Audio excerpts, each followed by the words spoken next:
Hello everybody. अगर आप interested है एसीसी की डिग्री लेने में और अगर आप प्रिपेयर करें फाइनेंशियल रिपोर्टिंग सब्जेक्ट के लिए और अगर आपके पास कोई भी तरीके का कंफ्यूजन या क्वेश्चंस है तो हम इस वीडियो में पूरा का पूरा क्लियर कर देंगे। ओके, हम बात करने वाले हैं इस वीडियो में एसीसीए फाइनेंशियल रिपोर्टिंग सब्जेक्ट की।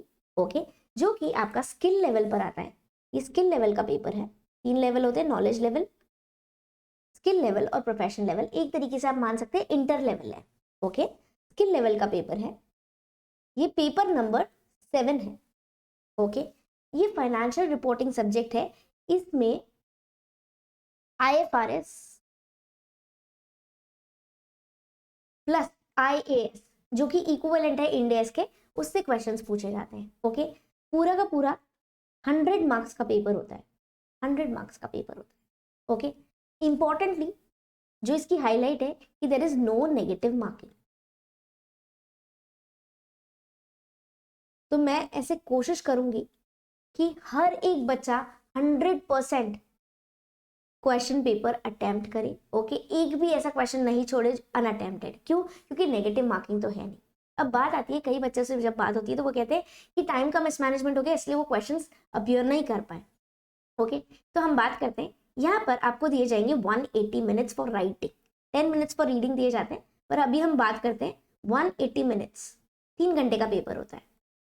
ओके, अब इस 100 मार्क्स में से कितना ऑब्जेक्टिव है कितना सब्जेक्टिव है इसकी बात करते हैं। ठीक है, तो हम बात करते हैं कि इसमें आपके ऑब्जेक्टिव क्वेश्चंस भी हैं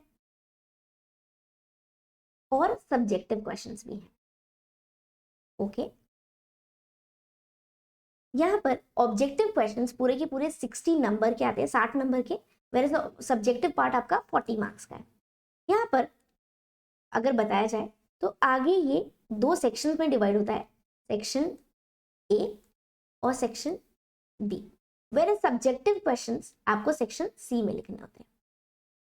ठीक है, ऑब्जेक्टिव क्वेश्चन में आपको कोई वर्किंग रिक्वायर्ड नहीं है, कोई भी तरीके का सॉल्यूशन, प्रूफ, डेफिनेशन कुछ भी नहीं देना। इंस्टेड सिर्फ और सिर्फ राइट आंसर सिलेक्ट करना है। वो आपका एक सिंगल ऑप्शन भी बोल सकते हैं या फिर क्वेश्चन बोल सकते हैं एमआरक्यू, मल्टीपल रिस्पॉन्स क्वेश्चन। मतलब कि मान लो 5 ऑप्शंस दिए गए हैं, उसमें से 2 ऑप्शंस करेक्ट है, वो आपको चुनने हैं। ठीक है, या फिर आपको फिल इन द ब्लैंक्स दे देगा, FIB question, match the following दे देगा, पुल डाउन लिस्ट दे देगा, उस लिस्ट में से आपको सिलेक्ट करना होगा करेक्ट आंसर। तो मल्टीपल टाइप्स के क्वेश्चंस हो सकते हैं, पर सारे के सारे ऑब्जेक्टिव है no working notes required, no working notes required.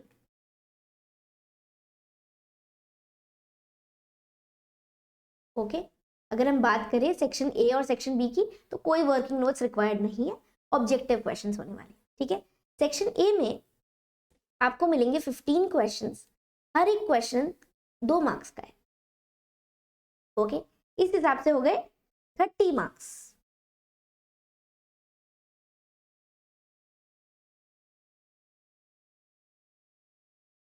और यहां पर सेक्शन बी में आपको मिलता है 3 केस स्टडीज, 3 सिनेरियोज दे देंगे, 3 केस स्टडीज दे देंगे। हर एक केस स्टडी में 5 क्वेश्चन पूछे जाएंगे, हर एक क्वेश्चन 2 मार्क्स का होगा। ठीक है, तो 3 केस स्टडी 5 क्वेश्चन, तो यहां पर भी 15 क्वेश्चन है। ये टोटल मिलाकर बनता है फिर से 30 मार्क्स।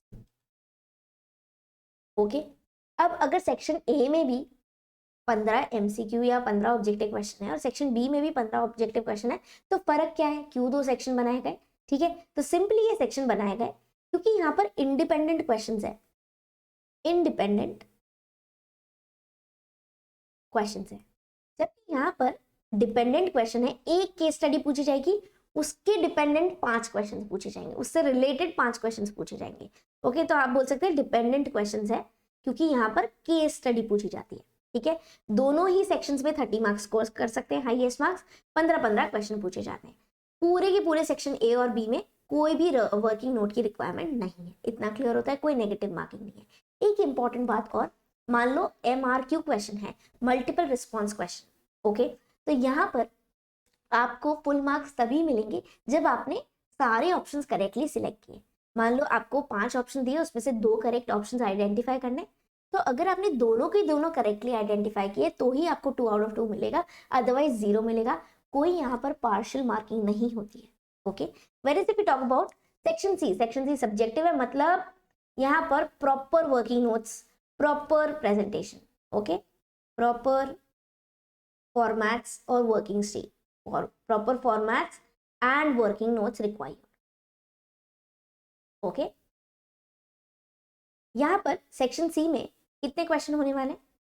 2 क्वेश्चन होंगे, हर एक क्वेश्चन 20 मार्क्स का होगा, okay. So that's how it is 40 marks. एक बार प्लस करेंगे, 30 + 30 + 40 तो 100 मार्क्स का टोटल हो गया। यहाँ पर कोई भी ऑप्शनल क्वेश्चन नहीं है कि भाई आपको मान लो 5 क्वेश्चन दे दिए, उसमें से कोई भी 4 अटेम्प्ट करने, नहीं, कोई भी तरीके का ऑप्शन क्वेश्चन नहीं है। जितने भी क्वेश्चन आएंगे मतलब 15 + 15 + 2 मतलब 32 क्वेश्चन होने वाले हैं। 32 के 32 कंपलसरी है, कोई नेगेटिव मार्किंग नहीं है, ओके। ऑप्शनल क्वेश्चंस भी नहीं है, पार्शियल मार्किंग भी नहीं है। यहाँ पर इंपॉर्टेंटली आप याद रख सकते हैं कि आपको स्टेप वाइज मार्किंग रहेगी, स्टेप वाइज मार्किंग। तो मतलब अगर आपने आधा क्वेश्चन भी सही किया ना तो भी आपको मार्क्स मिलेंगे।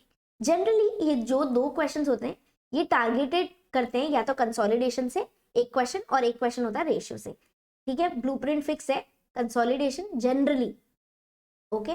कंसोलिडेशन या तो बैलेंस शीट का मांग लेंगे या फिर P&L अकाउंट का मांग लेंगे, या फिर कभी कभार सिंगल एंटिटी एडजस्टमेंट क्वेश्चन भी बोलते हैं, मतलब फाइनल अकाउंट्स प्रिपेयर करना होता है, ट्रायल बैलेंस दिया है, एडिशनल नोट्स दिए हैं, उनको रेफर करते हुए आपको एक बैलेंस शीट और PL बनाना होता है एज पर दी IFRS फॉर्मेट, ओके। तो generally consolidation of PL, balance sheet या फिर सिंगल एंटिटी क्वेश्चन, ठीक है, एडजस्टमेंट। और दूसरा होता है generally ratio calculation, okay, plus analysis, plus analysis, okay. तो रेशियो कैलकुलेशन और एनालिसिस जो किया जा रहा है इसके 20 मार्क्स मिलते हैं। रेशियो कैलकुलेशन तो 6 से 7 नंबर का होता है, पर लगभग अप्रोक्सीमेटली 14 मार्क्स होते हैं एनालिसिस के।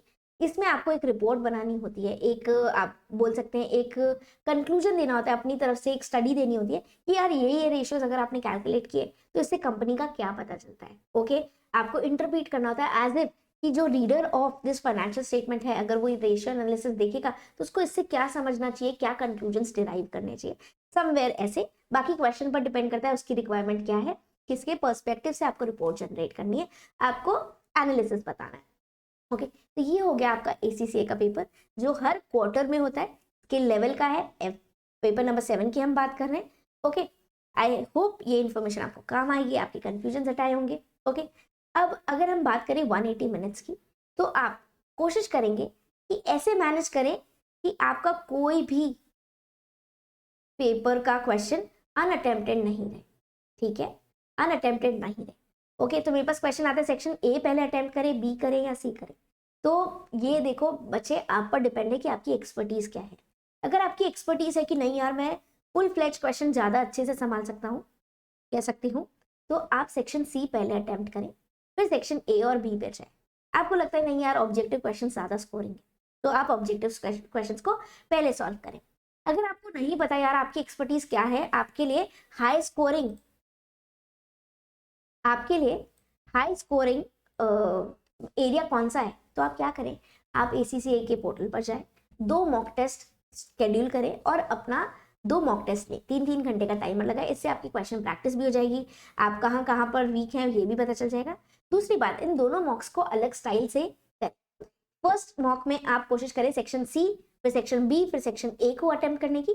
दूसरे मॉक में आप रिवर्स जाए, A, B और C ऐसे सीक्वेंस पर जाए, ओके। जो भी दोनों का कंक्लूजन होगा आप उसको कंपेयर करेंगे कि किस में आप बेटर स्कोर कर पाए, किस में आपका टाइम मैनेजमेंट बेटर था।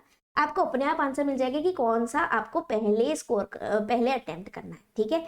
बात क्या है, 100 में से बेस्ट मार्क्स स्कोर करना है, ठीक है। उम्मीद है आपको ये इन्फॉर्मेशन काम आएगी। कोशिश करेंगे ऐसे मैनेज करें कि 180 मिनट्स का बेस्ट से बेस्ट यूज ले, ठीक है। अब मैं अप्रोक्सीमेटली बोलती हूँ कि सेक्शन C की बात करी जाए तो यहाँ पर 2 क्वेश्चन है, आप हर एक क्वेश्चन को अप्रोक्सीमेटली 35 मिनट्स में कंप्लीट करें, ओके। तो दैट्स हाउ लगभग सेक्शन C आपका 70 मिनट्स में हो जाना चाहिए। फिर हम बात करते हैं सेक्शन A और सेक्शन B की, सेक्शन A और सेक्शन B की, ठीक है। तो हर एक क्वेश्चन 15 MCQs है, आपको मैं बोलूंगी अप्रोक्सीमेटली 3 मिनट में हो जाने चाहिए, ठीक है। तो दैट्स हाउ 45 मिनट्स।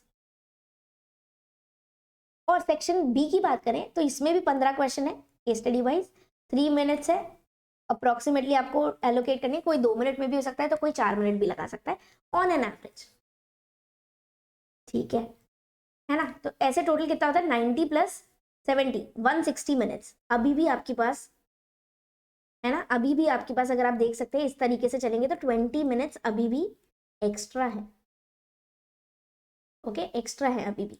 तो आप उसमें रिवाइज कर सकते हैं, फ्लैग कर रखा है वो क्वेश्चंस को आप रिविजिट कर सकते हैं, ठीक है। मल्टीपल चीजें हैं जो आप कर सकते हैं, पर इस 20 मिनट्स में आप स्पेयर रहेगा, आप इस तरीके से चलते हैं। अब देखो जब मैं मॉक टेस्ट लेती हूँ तब मैं 3 मिनट का टाइमर लगाती हूँ बच्चों के लिए, और वो फिर वो पर्टिकुलर एमसीक्यू 3 मिनट में सॉल्व करते हैं और फिर उसकी मार्किंग की जाती है। ऐसे पूरे लाइव टेस्ट होते हैं, ठीक है, पूरे सिलेबस के 4 टेस्ट लिए जाते हैं। पर आप बात समझे, अब आप एग्जाम में तो 3-3 मिनट का हिसाब नहीं रख सकते, ओके समझ आता है हमें कि हर 3 मिनट का कौन ध्यान रखेगा, नहीं रख सकते, ओके। तो आप क्या करें, on an average approximately half an hour का टारगेट लेकर चले। आपका एग्जाम चालू हुआ उसे आधे घंटे में सोचे कि ठीक है इस आधे घंटे में मुझे 10 एमसीक्यू करने, देखो 30 एमसीक्यू अगर आपको 90 मिनट में करने तो अप्रोक्सीमेटली आप सोच सकते हैं कि 10 एमसीक्यू या 10 ऑब्जेक्टिव क्वेश्चन में बोलूंगी अप्रोक्सीमेटली आपको इन 30 मिनट्स करने, इन हाफ एन आवर। तो अगर आप ये टारगेट लेकर चलते हैं हर आधे घंटे का, तो आप एक देख सकते हैं कि अरे यार मेरे 8 ही एमसी क्वेश्चन हुए या 12 हो गए या 10 हो गए, ठीक है। ऑन एन एवरेज आप एक पकड़ रख सकते हैं अपने पूरे टाइम मैनेजमेंट पे। कोशिश करेंगे कि आप टाइम का ट्रैक अच्छे से रखें। ऐसा नहीं होना चाहिए कि बात करी जाए और लगे कि अरे यार क्वेश्चन आता था पर हम अटेम्प्ट नहीं कर पाए क्योंकि हमारा टाइम पर ध्यान ही नहीं था।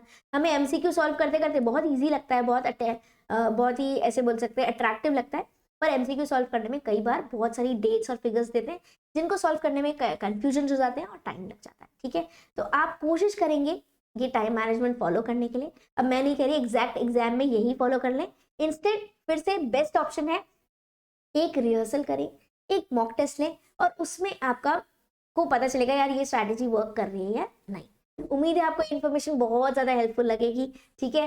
All the best for your exam. कोई भी तरीके का डाउट हो तो ज़रूर पूछे। इसके अलावा हमारी ऐप है प्ले स्टोर से, आप वो डाउनलोड कर सकते हैं, डिस्क्रिप्शन में लिंक आपको मिल ही जाएगा, तो आप वो डाउनलोड करके हमसे बात कर सकते हैं। कोई भी तरीके की क्वेरी हो तो हम आपको रिजॉल्व करके देंगे, ठीक है।